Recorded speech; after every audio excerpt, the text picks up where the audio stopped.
What's up, world renowned family? Welcome to the 2-6. I am your host, Neal Oates Jr., and we have a very special, and by special, I do not mean gifted, talented, or anything like that. I mean special, like this help.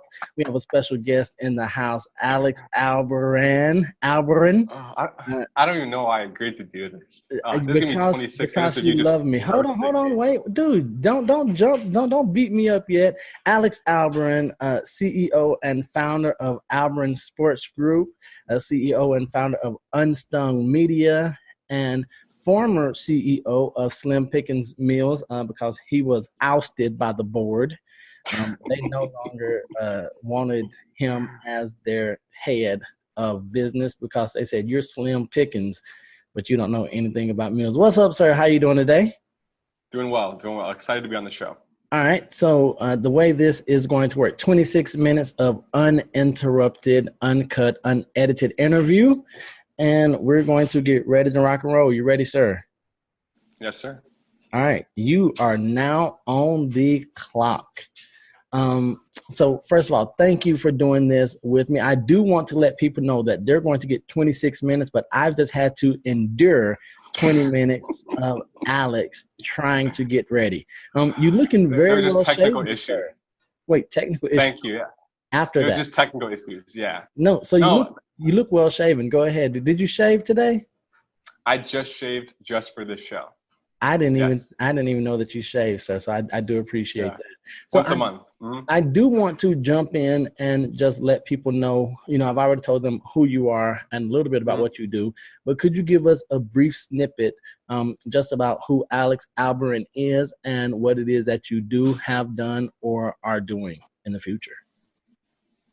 So yeah, just like you said, I have a marketing company called Unsung Media. And I have a sports management company called Albarran Sports. Yes. Oh, she walked outside. Okay, I was going to say pants so everyone can see her. All right, go ahead. Anyways, so I'm also a college student. Right now I just got my AA. And that's basically it. I met Neal at potential church, around 9 to 10 months ago, unfortunately. And yeah, I've been dealing with him ever since. So you say unfortunately because you should have met me years ago so I could steer you in a little better path than you're already on. But now, so you said that you're a college student, but you're doing, these other ventures, these entrepreneurial ventures. What got you started with wanting to do something as far as businesses and start your own things?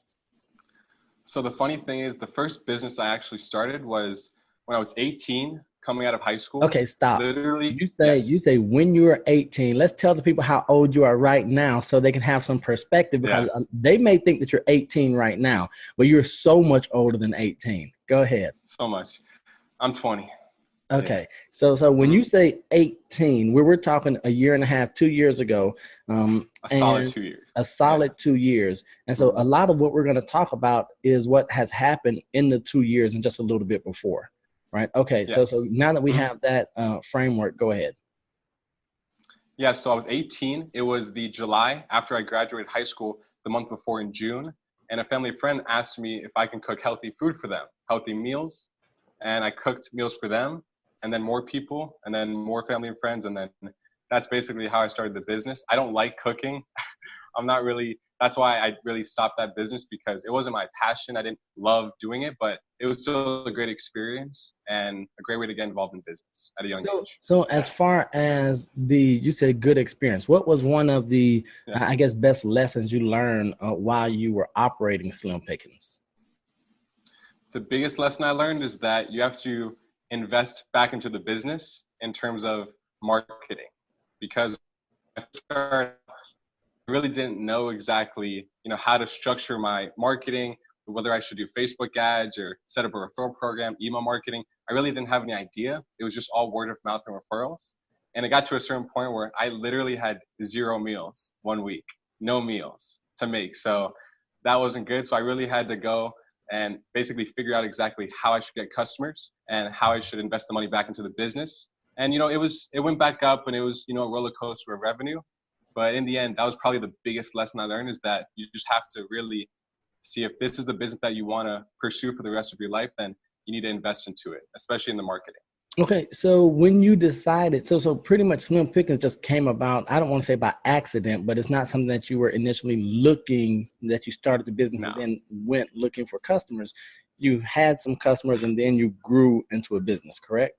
Yes. Mhm. All right. So after, you said that you had to learn, you had to figure out how to go after customers. Where were some of the places, what were some of the resources that you used to find out where to begin?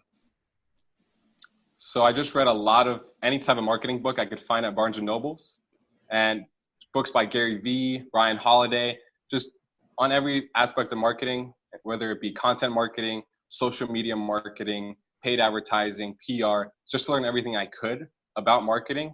And that's basically where I learned most of my information about marketing, pretty Now, much self-taught.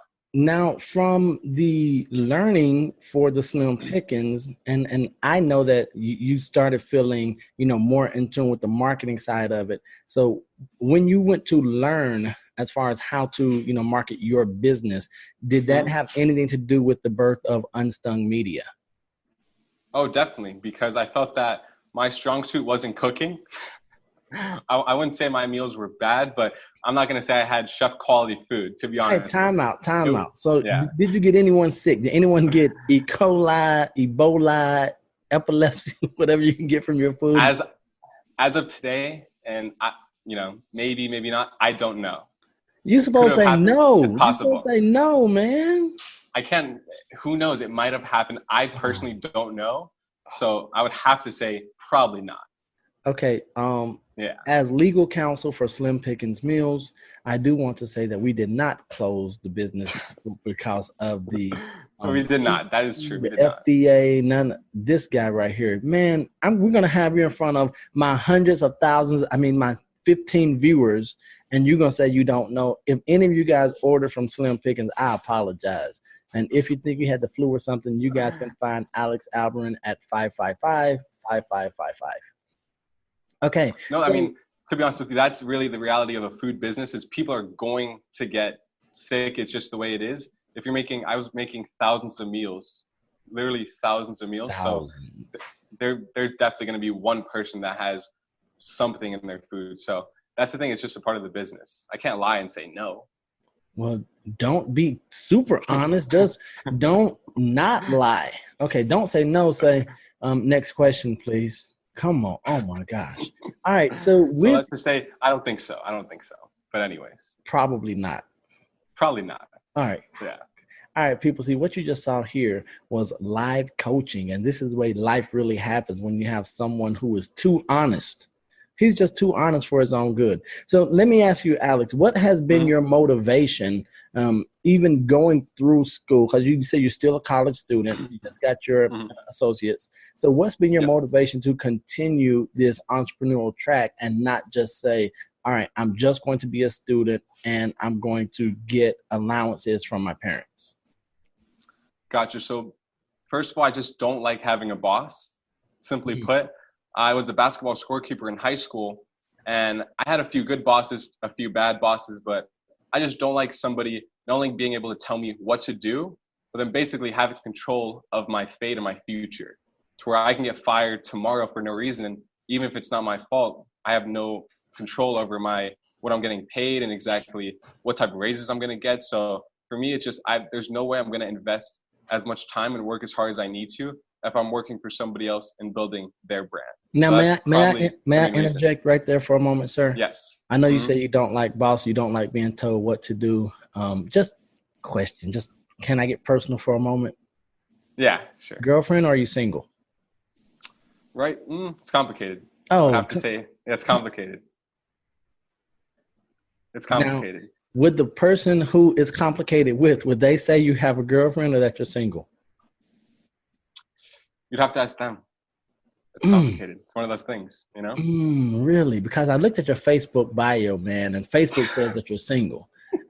It's complicated. Well, I mean, I think you only really use Facebook on a daily if you're over the age of 35. I'm No, more of an no. Instagram guy, so sorry, So maybe I didn't update that yet. no, so Instagram, I have not seen a single photo or mention of or a tag of you in any photo either with a young lady. I'm But I I'm don't like just to asking. brag. Okay. All right. So I apologize for digressing. Right Is this a now, business podcast? Like, what is this right no, now? this is Come just a on, 2-6. guys. It's unedited. So this is for everyone. This has nothing to do with business at all. I want to make sure I got that clear. I guess I should have done a better job explaining that before you agreed to be on. But hey, it's my show. That might get edited out. No, it won't, because this is 26 unedited minutes. The good news is you're already 10 minutes in, and it's been super easy, super light. We have not even done any heavy sparring yet, which I know that you are afraid of anyway. So let me ask you, sir, 20 years old, going through college, opening businesses, do you feel like you've made any sacrifices right now? And if so, what have they been?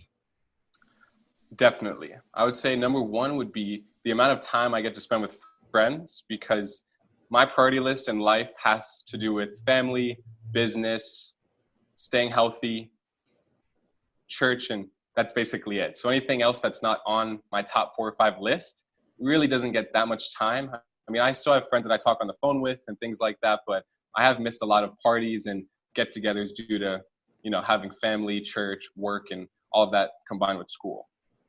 Okay. Now when you talk about your friends, do you have any friends that are on a similar path as you? Someone that you can look to your left or right and say, okay, we're moving at the same pace, at the same speed? Yes, but they're 40. So nobody my age, really. I mean, there's a few people that are 30, 28. Nothing really similar to my age, though. No. Okay. Now, so your old friends that you have, all these old... I didn't say old. They're just 40. 40 is near 30. Okay. All of us decrepit few that are in your life. Where did you go about finding these people? And would they consider you a friend as well? And I'm asking you, do you think that they would consider you a friend as well? Because there is a disparity in the ages. So you're saying, are my friends my real friends? Maybe. Or maybe they think of me as like a mentor, like they're my mentor, kind of. Maybe, yes. Gotcha. I mean, it depends on the person. I don't know. But I mean, for the most part, I feel that we're friends because even though I'm young, once they talk to me, they see that I'm not really the average 20-year-old in what I think about and how I speak. So I would say for the most part, friends, but who knows? Maybe some of them think differently. Where did you meet these people? How did they come into your life? Because it's not I'm assuming that it's not in the college classroom. It's not hanging out at parties. It's not at the gym. So where are you finding these people in your life that are your older, more mature friends? Well, networking events for business, church, the boxing gym. I've been actually a really good amount of business people there that I'm close with. So that's basically it. Like you said, I don't really go to social outings, so it's really hard for me to meet new people besides, church, gym, and networking. So. Okay, so you mentioned boxing gym, and we know that Albarran Sports Group, you're managing fighters. Let us see. Give me a gun if you don't mind, sir. Let me see what you got. I wish I could, and I would love to, but I have 2 hands on my phone right now. Okay, so holding it up and keeping it steady. If that's the case, let me see the massive chest muscles, the pecs. Can we see the pecs? You see, that's the thing. That's why they call it a boxer's chest, because when you box, you don't really worry about, is my chest big and things like that. You just worry about, like, can I knock the other guy out? But can I knock you out? That's what I think about. You think if you're when you're boxing, you think, can I knock Neal out?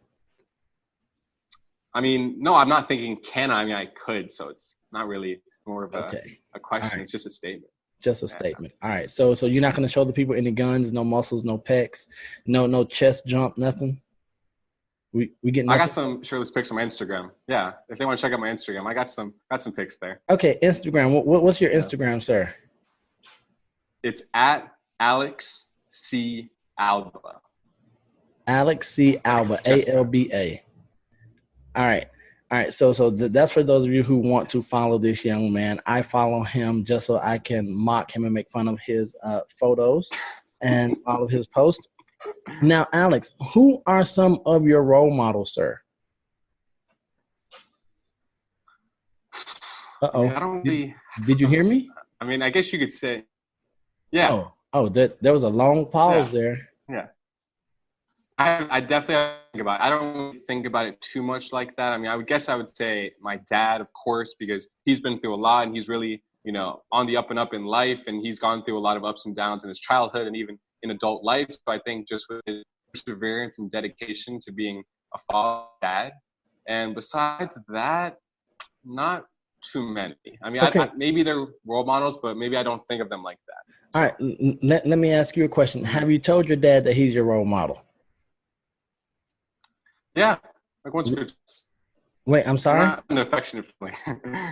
Like once or twice. Yeah, Once or twice. Okay, well, yeah. it would be great. I know all dads, me as a dad, every dad wants to hear, Dad, you're pretty cool. Well, even if he's not cool, you can say, I look up to you. I think you're a role model. I think that would be a great added bonus. Yeah. And that's unsolicited advice, but that's something that I give very well. Oh, would you tell the people what you said to me the other day when we were talking on the phone?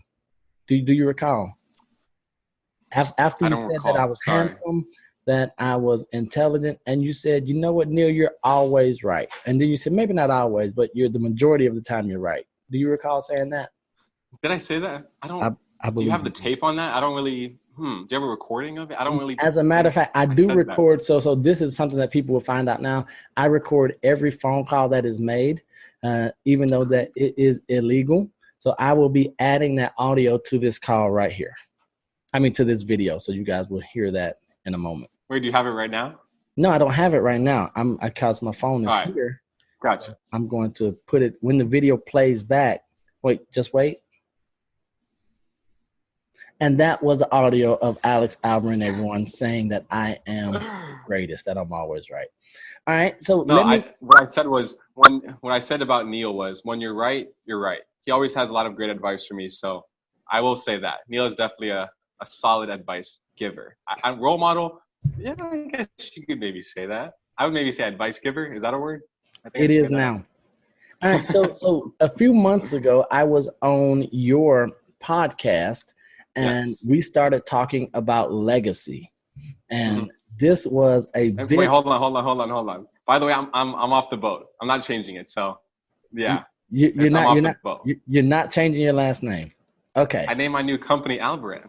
Hey, I'm just asking. I don't know. Yeah. So I was on your show, and the question about legacy, and do you think about your legacy and does it ever come up? And I know you mentioned, well, no, I don't think about my legacy, and because we talked about you changing your last name from Albarran to Alba, and that sort of stirred up some feelings in the family, and you were like, no, they're not going to care. But I was talking to your dad. I was talking to your dad, and apparently he did care about you changing your last name. And I know that you guys had maybe just a conversation in passing. He was like, dude, what the heck are you talking about? So let me ask you right now, have you thought about your legacy and what is going to be, what Alex Albarran is going to stand for in the future? Honestly, not enough, sadly. Yeah, because when you're young, and I'm young, so I can say this, it just seems like we're just so focused on building a career and making money. So I'm not to say I don't think about legacy, but it's really not my number one thought right now. Like, I don't have any kids, and I know when you're probably a parent, you think about the legacy you want to leave for your kids and your family name. So I'm definitely going to think about it more, but as of right now, I don't really have an exact idea on my legacy and what I want it to be. Okay, so let me ask you this. At what point do you think you're going to begin thinking about legacy? Once I earn enough money to where I'm super comfortable and I really don't have to worry about money anymore, and then I'm going to be thinking about the next level. Like, okay, now you don't really have to work for money. Then what's your point of even doing what you're doing? And this is perfect because this is unscripted, and I'm glad you went there. Do you know, and this is a question, and that statement is a way a lot of people think, not just young people, but they'll say, when I have enough. Do you know when enough is enough? Do you have, how will you know is there a dollar amount that when you hit that much, you say, all right, I've done it, I've made it?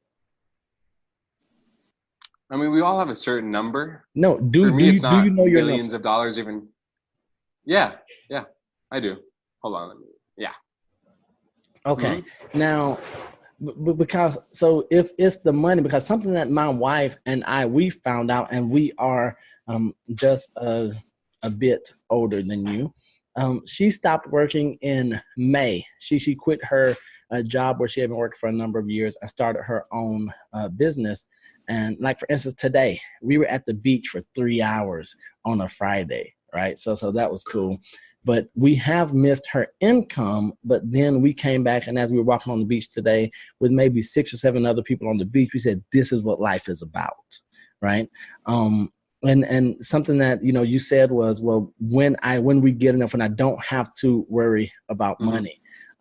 What if, and I ask you this question, and then I'll tell you why I'm asking this question. So do you have a time frame of, as far as years, when you expect to be at the point where you're no longer worried about money? I have an idea, not maybe a specific time frame, but an idea. And you have a plan in place? I do have a plan. Okay, now the question that I want to ask you, if you found out that you had 6 months to live, would your primary focus still be on hitting that number, or would you begin living life and thinking about your life afterwards then? See, that's if you ask the question, it seems like an obvious answer. No. I mean, it's not, but I'm asking. So, and well, before you answer, let me tell you why. Because 5 years ago on the 20th, so that was 6 days ago, on the 20th of October, 2013, I was in a car accident, broke my leg, compound fracture, TIA. So anyway, blood clots, I died. Right. And on that day I came back. Well, when I came back and I was revived and everything, I said, I'm no longer going to live in pursuit of something that's beyond my reach. I'm going to enjoy what I have. Right. And so I tell everyone that my job now is to put the fear of death in them before they have to experience it for themselves. So for you, and we've had this conversation since we're something like friends, at least 3 days a week. Yes. At what point do you ever feel like you're always striving, always pushing, always going for the next, and you don't slow down? Absolutely. I literally just made a huge deal about a week and a half ago, and I literally just totally forgot about it. Like, to me, it's just like another day in the park when I think about what just happened a week and a half ago. Like right now, I'm like, oh yeah, that happened. I mean, whatever, I signed that client, it's whatever happened. But then a week and a half ago, it was like the best day ever. But I don't really let it last too long, because I know there's still more work that needs to be done. So I definitely think I could do a better job of just really sitting down and appreciating what I have right now and what I'm doing, and then not just thinking about, okay, what's next? Because there's always going to be something next. And with that mindset, it might lead to some success, but it might lead to some also just not feeling like you have enough or you're good enough. Right. So. Okay, so I know that you, part of your growth, and I believe we're both students of growth, especially since we've met. Part of your growth has been to join Toastmasters, and you've influenced some of your family, some of your friends with, speaking, and then also asking them to just take steps toward overcoming fear. What are your thoughts on influence and leadership as a 20-year-old to your family members, friends, peers, colleagues, or just people who might follow you on social media? What are your thoughts on the influence that you have and the leadership that you exhibit? And for those of you who don't know, Toastmasters is a public speaking, I guess you could say, ongoing course or class. They have them all around the United States. You can probably find one if you go to toastmasters.org near you. And it's basically just an ongoing. Look at you, boy. I like this. I'm gonna let you finish, but boy, he plugging Toastmasters. Hey, Toastmasters, you guys need to go ahead and endorse my man. Just need to get on the payroll. You guys, right? Put him on the payroll, man. Go ahead, Alex. I'm sorry. Go ahead. Yeah, it's basically an ongoing public speaking class that helps people with not only public speaking, but then just overall day-to-day communication skills. And I've been doing it for, I would say, 9 to 10 months. And before, when I was in high school, middle school, I would hate doing presentations. I would literally skip class and take the F instead of doing the presentation because I was so scared. And once I started Toastmasters, it was a total shift in exactly my comfort level with public speaking and even just day-to-day communication. So I introduced Toastmasters to my dad and my stepmom, and they've been doing it, and they each have done one speech so far.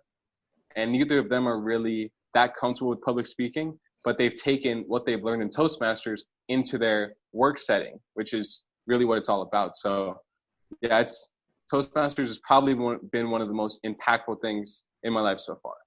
All right. So as a young man, what challenges have you seen when it comes to influencing your friends and family? You know what that means? Dos minutos. So go ahead and answer this. Really? Wow, time's flying. Into the rapid fire. Go ahead. What was the question again? Oh my gosh, you see, you let the alarm distract you, right? All you heard was 2 minutes. I said, so as a 20-year-old, tell me, what are some of the challenges that you've seen just in leadership for people to follow you? Because a lot of times people don't want to follow or take advice from someone younger than them or someone who appears young, such as Absolutely. No, definitely. That's been the biggest issue, is that sometimes I'll have good advice for certain people in certain situations and maybe offer a book for them to read or give them a video to watch or even an audio book to listen to. And maybe they're just like, okay, I changed this kid's diaper. What does he know about X, Y, and Z? So that's probably been the biggest challenge. All right. So now we've got a couple. I'm excited for this. We've got a few rapid fire questions. You ready, sir? All right. Yes. Favorite food? Pizza. Favorite color? Red. Favorite song? None. Favorite artist? None. Well, my bad. Vicente Fernandez. Okay. Yeah. Favorite movie? Jerry Maguire. Yeah. Favorite superhero? Spider-Man. Mickey Mouse or Bugs Bunny? Neither. Who? No, neither. I know, but who? You give me a cartoon character then. I don't know. Oh my gosh. Frosted Flakes or Cocoa Puffs? Frosted Flakes. All right. What one talent do you wish you had that you don't have? I wish I could dance. Oh, Lord. I wish I could sing and dance. Oh, I wish I could perform, I would trade any little athletic ability that I have for some sort of dancing or singing ability. Okay. Any day. What would you tell – now this is going to be a tough one for you, but what would you tell yourself, your 10-year younger self, so someone that's 10, what would you tell your 10-year younger self? Do exactly what you're doing because you're going to be awesome in 10 years. Okay. Last one right here. That was a great final answer. No, last question. What do you want to be said about you when your life on earth ends? And I lost you. Oh, here we go. What do you want said about you when your life on earth ends? That I was a very generous and nice guy, always willing to help people. That's it. Good stuff, Mr. Alex Albarran. Thank you so much for being on the 2-6. We will have to do it again sometime. Absolutely. Preferably in person next time if our schedules allow. Thank you, dude. Anything you want to tell the people? No, that's it. Definitely give Neal a follow. I'm sure, I don't even know if he plugs his own Instagram on his own show. It's at Mr. World Renowned. Mr. World Renowned. His Instagram. That's it. Give him a follow. Yes. All right, people. Love you guys, man. Don't be average. Be world renowned. I'm not finishing that. Oh. You're not going to finish it? No. All right, hold on, man. Definitely not. Okay, we're done, but we're going to give it one more time. All right, love you guys. Don't be average. Man, you got to finish, dude. Come on. I'm not finishing your sentence. Quit playing, Come man. on. Quit playing. Unless I'm your best friend. Are we best friends? You're my bestie. All right. Don't be average. Be world renowned. There we go. Love you guys. This dude is amazing.